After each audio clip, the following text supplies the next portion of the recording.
Vamos conversar sobre o momento do MBL, né?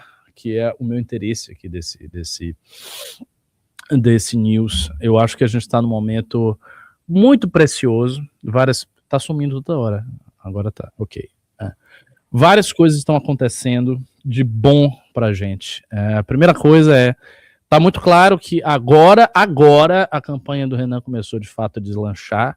A gente estava vindo de várias pesquisas em que ele estava meio embolado com os governadores, de vez em quando ele aparecia um pouco acima, de vez em quando ele aparecia um pouco abaixo. Tinha umas pesquisas até que ele apareceu perto do Aldo Rebelo, aquilo não caiu muito bem, estava um negócio meio assim, e parece que definitivamente nós abandonamos esse estágio da pré-campanha. A gente entrou num estágio de consolidação de um terceiro lugar, e eu creio que isso é uma notícia muito auspiciosa, muito importante para todos nós. Por quê? Porque é exatamente aquilo que a gente precisa. Nós precisamos, na pré-campanha, quando começar a campanha, quando começar a exposição mais séria, a gente precisa estar consolidado no terceiro lugar. É isso o que nós precisamos. Consolidado significa que a gente tem que estar afastado para uma margem de distância que não caia na margem de erro de todos os demais candidatos. Então a gente tem que estar numa posição olhando de cima para baixo, Caiado, Zema, qualquer um que esteja lá, né? Qualquer um que esteja nesse cenário. E eu acho que as últimas pesquisas indicaram que a gente está se firmando nessa posição. Então essa primeira notícia é uma notícia muito, muito boa. O motivo disso acontecer, a razão principal disso acontecer é a excelente pré-campanha que o nosso pré-candidato a presidente está fazendo. O Renan tem feito uma pré-campanha muito melhor do que todos os demais pré-candidatos, isso para mim está mais do que evidente. Ele está trabalhando muito nessa pré-campanha, está lutando muito nessa pré-campanha, de um jeito que os outros não estão fazendo, ninguém está fazendo isso, essa é a verdade, ninguém está fazendo isso.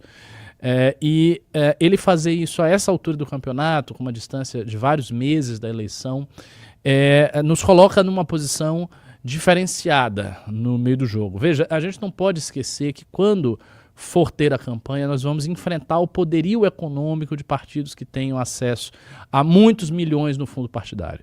Isto não vai ser uma coisa simples, esses partidos têm muita grana, nós não temos praticamente nada de grana, então a gente tem que já tirar a diferença a partir daí. Então a gente já precisa tirar a diferença nesse início e a gente está fazendo isso muito bem. Então essa é a primeira notícia aqui que eu queria afirmar. A segunda notícia que nos coloca numa posição muito legal é o que está acontecendo com os governadores. As campanhas dos governadores também estão indo muito bem. Nós estamos vendo aí governadores nossos pontuarem 5%, 4%, 5%. Kim Kataguiri, que ainda aparece como pré-candidato ao governo de São Paulo, pontuando 7%, 8%, 6%. Então, isso também nos coloca em terceiro lugar nos governos, o que é vital para o projeto como um todo. Vocês sabem que a nossa prioridade é eleger a maior quantidade possível de deputados federais, essa é a prioridade número 1 do movimento, ter a maior quantidade de votos de legenda e poder ultrapassar a cláusula de barreira, o que não é um desafio simples. Eu não sei se algum partido da história do Brasil que foi criado da forma como a missão foi criada ultrapassou a cláusula de barreira na sua primeira eleição, eu não detenho essa informação. Partidos grandes que surgiram, geralmente surgiram por partição, ou seja, eram partidos que já existiam e apareceram pela divisão de partidos já existentes, né? E aí sim, talvez eles tenham já ultrapassado essas cláusulas assim que foram criados, mas um partido criado como a missão foi criado para ultrapassar a cláusula de barreira da primeira vez é coisa rara, é coisa muito rara e é isso que a gente tem que buscar. E esse feito será tanto mais heróico e glorioso quanto mais difícil é a cláusula de barreira hoje para ser ultrapassada.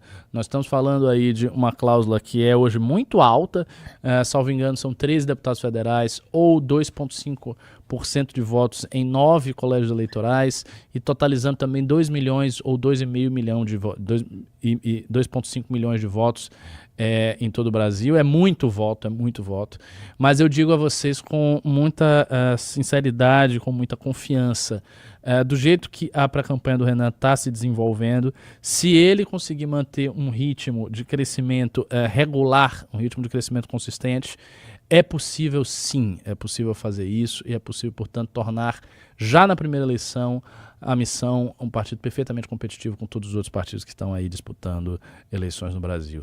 Sabe, o tanto que isso abre em termos de possibilidade de crescimento, assim, não dá nem para descrever. Nós estamos falando também, terceira coisa que eu queria salientar aqui, está aparecendo muita gente nova por conta das pré-candidaturas todas, muita gente que eu nem sabia que era do MBL, pessoas que eu nem conheci, nem conheço, na verdade, estão aparecendo aí, pipocando. Claro, esses são candidatos, muitos deles de primeira viagem, não são necessariamente candidatos grandes, não são necessariamente candidatos que tenham uma base eleitoral já consolidada, não são. Porém, nós temos a chance de consolidar estes candidatos.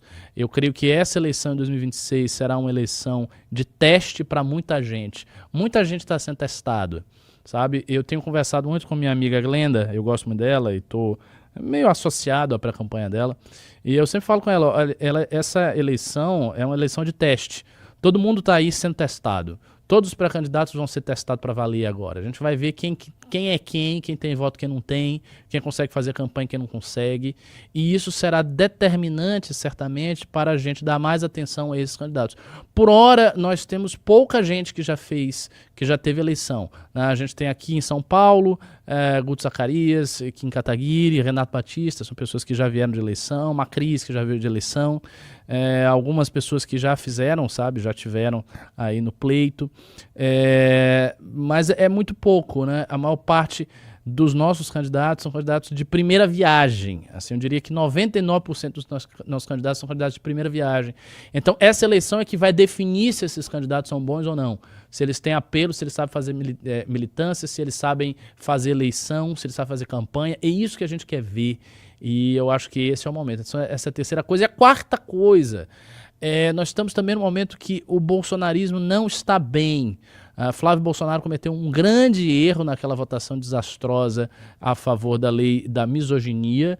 Aquilo ali foi uma traição à direita. Não que ele não tenha feito outras traições à direita ao longo do tempo, evidentemente que ele fez. Mas essa em particular pegou muito mal. Eu acho que ele perdeu pontos no seu eleitorado só por ter feito aquilo. Isso é uma coisa que vai ser explorada. Ele tá, o Flávio, com uma estratégia muito estranha, uma estratégia de tentar adquirir um voto do centro, um voto moderado. Essa é uma estratégia simplesmente que eu não acho que funcione. E ele está indo para essa estratégia, ele está metendo o pé na jaca, e isso é muito bom. Isso é muito bom. É muito bom que o Flávio não esteja bem. Então, é isso que eu tenho a dizer em resumo. E aqui eu posso, claro, explorar junto com o Junito as várias possibilidades que eu lancei aí. Mas é isso, senhores. Nós estamos num presente glorioso e esperemos que esse presente não fuja. Esperemos que não aconteça nada que possa manchar esse grande momento do Movimento Brasil Livre. Se você gostou desse vídeo, se inscreva no canal Voz Livre. Não se esqueça de ativar as notificações e deixar o like. Te vejo no próximo vídeo.